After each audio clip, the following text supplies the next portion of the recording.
Ladies and gentlemen, we are sad to report that PAX Prime was actually over a couple months ago. PAX East, on the other hand, just finished. It did. Yeah. Yesterday. Yesterday, technically, because, we, wanted to record one of these every night We decided, fuck it. and just kind of didn't move for a long time. Yeah, we slept. We watched some Giant Bomb live streams.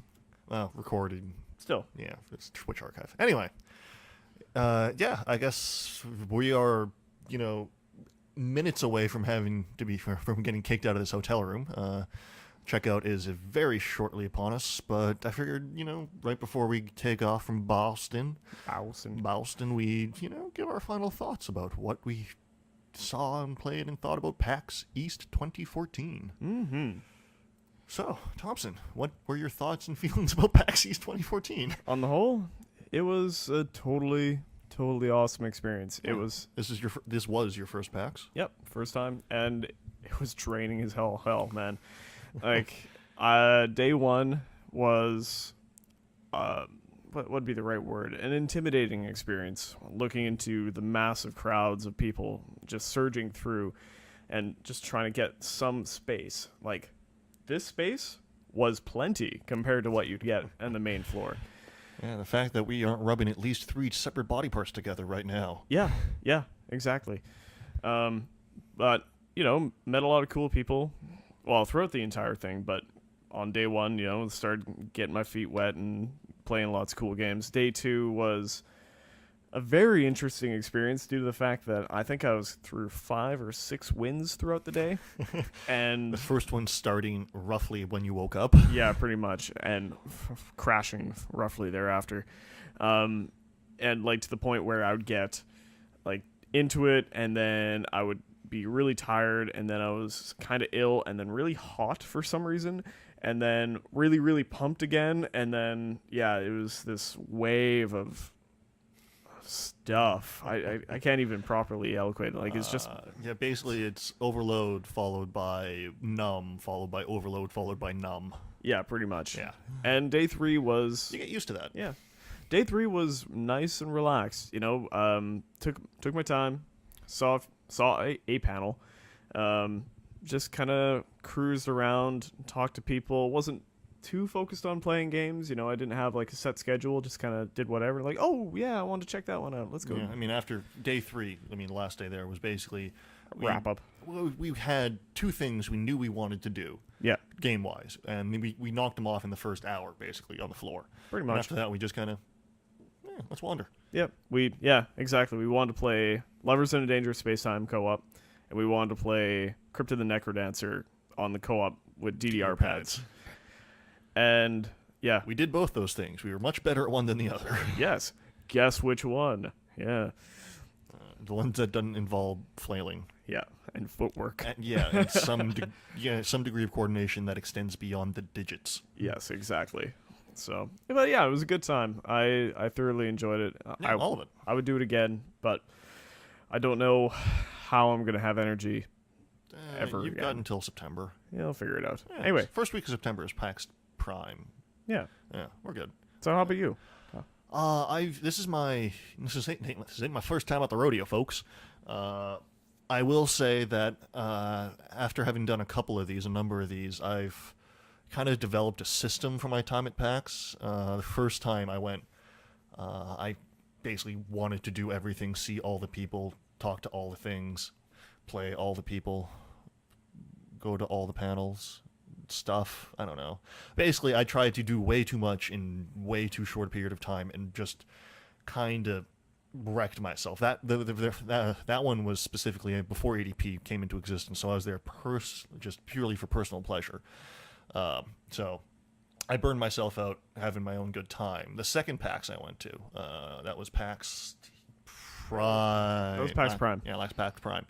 I tried to basically do a one-man PAX coverage thing for ADP, and I feel for you. I wrecked myself so fucking hard. Yeah. I was literally a shell of a man for months after that. Yeah. It exacerbated a bunch of pre-existing conditions that I learned about after the fact. But no, I also learned how not to kind of work PAX, so to speak. Work is best done in air quotes, especially compared to the exhibitors or actual reporters. Yeah. But for what I was capable of achieving, I kind of worked my tail off there Yeah, you and did. paid for it afterwards. Yeah. So this one I kind of knew I'd reached my limits twice in two different directions. So I kind of knew what I was capable of sustaining throughout 3 days of this bullshit.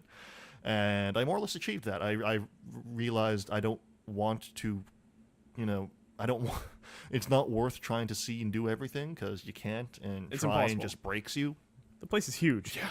Even when you're just like us and just stay exclusively, effectively, in the indie mega booth, there's still so much to see Oh, there's lots I that didn't. you literally cannot do it in 3 days. There's stuff I didn't get to see that Yeah. I wanted to see. People I want to see that I didn't even get to see. Like, Yeah, it's just insane. And once you realize that, and once you kind of slow down and accept that, maybe take it as it comes. Not only do you not burn yourself out, you actually leave yourself open to see a bunch of other really cool shit that you might not otherwise have come across had you had a set. I need to do this, then this, then this, and this, and go play this and talk to that person. It kind of leaves you open to wander a bit. Yeah. Which is how I found my first game we're going to talk about. Go ahead. This was a game I found at the Devolver booth 45 minutes before the end of PAX East. So, 5:15 more or less is when I randomly just came across this. It was actually right next to No Not a Hero.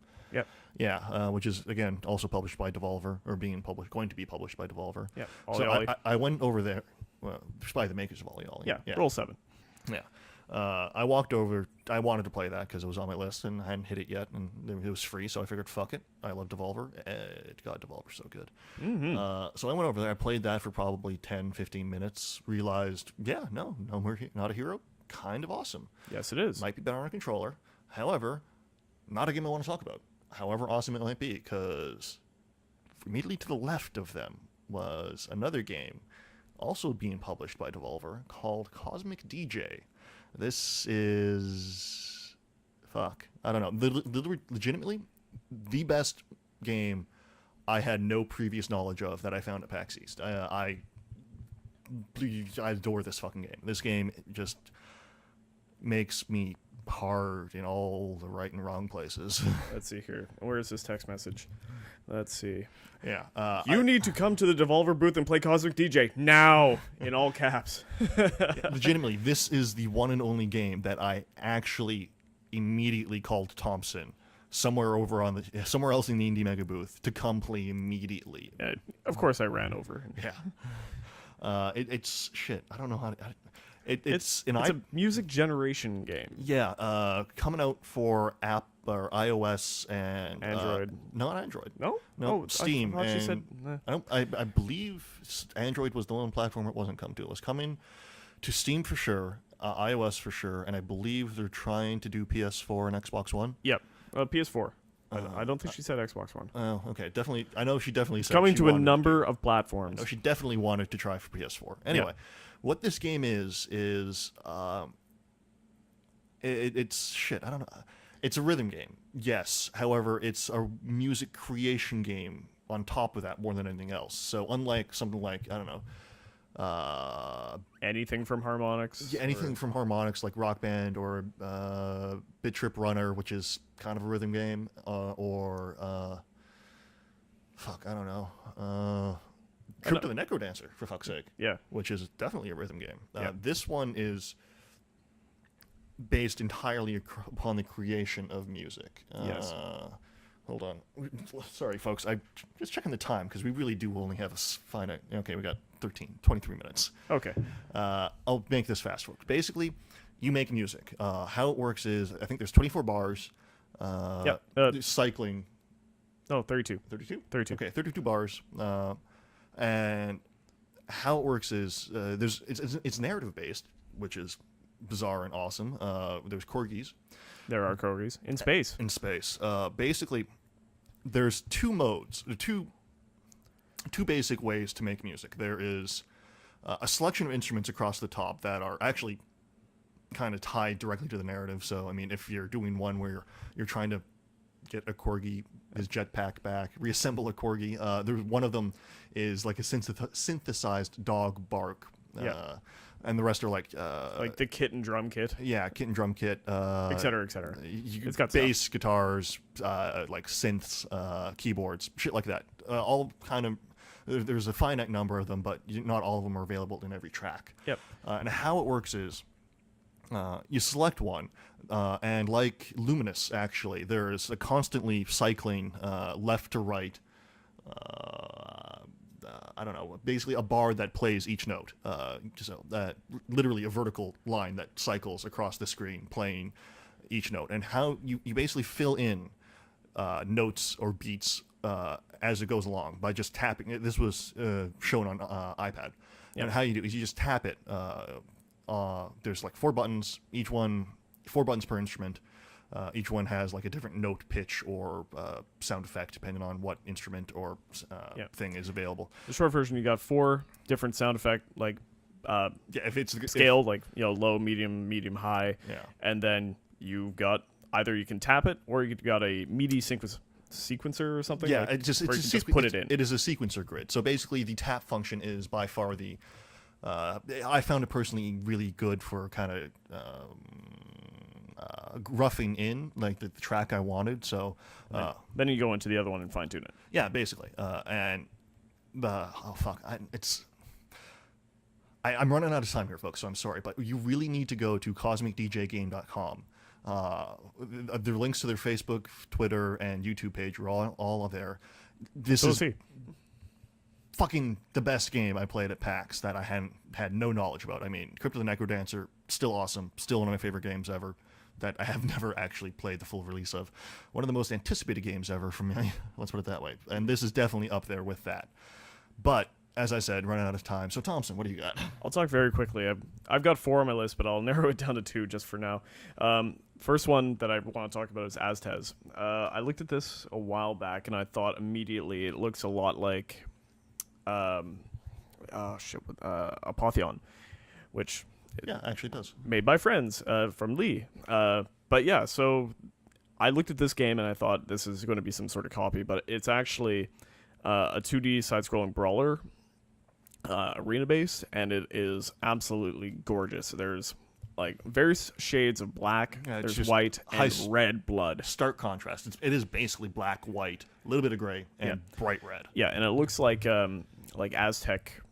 Like pottery and drawings and stuff like that. Well, it's Aztec. The imagery is Aztec inspired, definitely. Yeah. It's not like Parthenon where it is literally basically on the side of a clay pot. Yeah. This one is just more in the art style. Yeah. Reminiscent of that. Yeah, exactly. And Apotheon. Parthenon. Get it right. But yeah, it's really fast paced, surprisingly complex. Like there's a lot you can do. I played it myself and it was very. I felt very effective in battle, like fighting all these guys with a shield and 4 various weapons. Yeah, 4 different weapons, shield, shit ton of different like moves and modifiers and combos, and air attacks, low attacks. Yeah, really solid fighter. Watching somebody who's actually really good at the game fight was astounding to watch. Very cool game. It's going to be based on a map, so you move around and then you play in the different levels and do battles for reasons. I'm not really sure why, but that's okay. It doesn't matter. It's fun. It's fresh. It's cool. I want to hear more, but I'll cut it quick. Yeah, well, where can they find that? Just we don't have time to espouse quite as Google deeply it. as I don't have a website, but it's Aztez. Oh, Aztez. Okay. Aztez. Yeah, colorblind. Team Colorblind. Yeah, Team Colorblind. Yeah, so you'll find it. It's not that hard. Nope. I got a lot of mobile games on my list right now. The second one was actually one I played yesterday, but didn't get all the info for, and that is Framed. This is a really weird kind of. It's an adventure game, but it kind of defies a lot of the common mechanical input devices you use. So this is I played it on iOS, and basically how it works is you've got it tells a story, and it tells it in kind of comic or graphic novel form, where each on your screen you've got multiple different panels, and how it works is starting from like the top left. You have panels that you can manipulate, like move around, rotate, switch, whatever. And how it works is you're trying to, arrange it so that the narrative that the panels tell get your protagonist, so you effectively your fedora wearing spy. This is it's noir. It's noir inspired, and how it works is you try to get the protagonist from the start to the end without getting caught or shot or whatever. So you've got things where, for instance, one of the first ones is he just captured this briefcase and he's trying to sneak out of this apartment and the cops are on top of him. So he's got there's like 6 panels. All of them have doorways and hallways, and like 3 of them have police in them looking in specific directions. So you arrange it so if you hit play off the start, he gets out of the first room and then immediately gets spotted by the cops and shot. So you move that panel over to the side, so maybe he exits the first room, then goes down a hallway, and then comes up behind that cop in the panel previous. In the next panel that had been previous, and whacks him over the back of the head with a briefcase. Okay. And then follows goes in the door that police guy was guarding, and then comes out another door at the base of a staircase that has a policeman on it. Oh shit, that cop sees you, shoots you. So you rotate that panel, so actually he comes out of the doorway behind the cop, sneaks up the staircase, up to the top room, and then out the window. Then the next one is him on the ledge, and then there's the ledge is 2 levels. Like the top bottom, there's a window on the bottom with a cop. You have to arrange it so he somehow manages to get down to the bottom level, but avoids the police officer in the window. So you have to arrange it so he goes down in a specific spot or anything like that. That sounds cool. Yeah, it's really cool. It's definitely it is a mobile game. I believe it's coming out on. It's definitely iOS. I think it's also Android. Good. You love Shaq, or you can follow him on Twitter at LoveShackers. Joshua Boggs. I was looking forward to it. LoveShackEntertainment.com. Cool. Check it out if you're into mobile games. Okay. I'm gonna cut mine quick because we gotta go. But I got a text message. Oh, he's from Fina. I can't answer it right now. But anyway, the last one I'm going to talk about today, and I'm going to talk about the others later, is Endless Legend. Same company that made same company that made Endless Space and Dungeon of the Endless. Yeah, I played Dungeon of the Endless. So you can talk about that one if you want. But essentially, this is a 4X game. It looks a lot like Civ 5 just from a glance, but it is way more than that. It is a fantasy setting. You've got hero characters. You've got your standard city building that you'll have in a 4X, and you'll also have upgradable units. So something like Alpha Centauri, where you have let's say an archer in this case. You'll have different bows, different armor, different shoes, like stuff like that. As you get different tech levels, it's a tech circle as opposed to a tech tree, which is interesting. Sure. There's a lot of detail going into it. I'm going to be very brief. One of the things that really stuck out for me, though, is in this game, unlike Civ 5, but hankering back to the old Civs, is that you can have death stacks. Just lots of units piled onto one tile. However, if you and these stacks meet another stack, or any other unit for that matter, it will actually spread out on the same map. It's not... The interface doesn't change at all, but it turns into a strategic turn-based, separate turn-based battle, where you tell each unit to, do something, be it focus your fire on a certain unit, or just how to react to units, and then both you and the other side put in their inputs, and then you just go, and then it plays out, and it's really cool because it's on that map. It's not like some separate window. It's not like the Final Fantasy pixelated breakaway to a battle map. Yeah, exactly. It's like you're just still in the world, and each tile that would normally hold its bonuses, like say a forest, will still have that effect. It's just on the battle map. It affects the units. Yeah, it's super cool. It's really cool, and the game is astoundingly beautiful. Man, all their games are beautiful. Dungeon of the Endless, also fucking breathtaking. Yeah, it's really fucking awesome. I really cannot wait to get my hands on it. It's going to be on Steam Early Access pretty quick here. Oh goddamn. I'm not sure exact timelines. I was told, I forgot, but yeah, it's really good, and you need to check it out right now. Got time for one more. I don't Quickly. know, do we want to just, expose or just splooge a bit more over Crypt of the Necrodancer and Lovers in an Endless?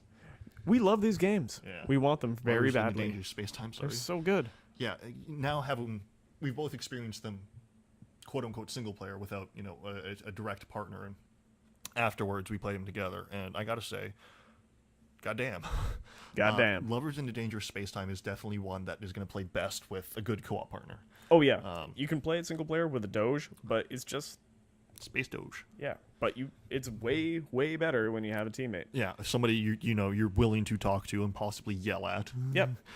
Somebody who maybe you mesh well with, so you can you immediately develop the relationship of, okay, I'm going to pilot the thrusters, you run shields and guns. If need be, I'm going to back us into this corner, drop the shield, and we just blast away for a couple seconds. Yep. Or shit like that. And yeah, it's a really good roguelike. It's a really good co-op roguelike, which is not easy to do, because, if you ever played co-op Spelunky, Oh jeez. that is something that can be a real exercise in frustration. I played with Lyndon, and he just threw me into spikes over and over. I know.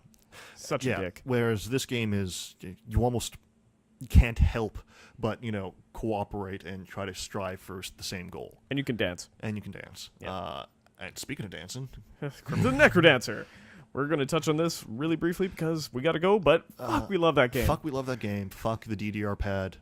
Also, fuck the DDR pad will be awesome for parties. Yeah. They are literally going to sell a hard-sided DDR pad. Yeah, or they're trying to anyway. No, they're going to. They're going it's to. either through Kickstarter or by themselves. Okay. Come hell or high water, they're going to get that thing out. They're very good looking. Yeah.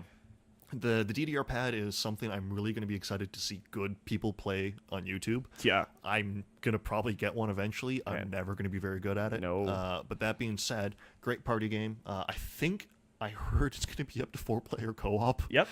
Yes, I did hear that. It's going to be 4-player if you have a co-op. really big living room and more money than you probably should. Yep, and hopefully friends who can keep the beat, because that's important. Yeah, you know what? Put it on YouTube. I'll watch that shit. Otherwise, awesome co-op game. I want to try co-op keyboard. Yeah. Because I think that'll be a lot more interesting. Or I assume controller support. I don't know. I kind of think it's best played with a keyboard, just because you got that discrete button. Oh yeah, press on the but I'm beat. talking like co-op. I mean, I you don't know, could like have local everyone. co-op? Oh yeah, that's true. Actually, local co-op. Anyway, yeah, Crypt of the Necrodancer, still goddamn amazing. Still one of the best and most anticipated games in my current knowledge.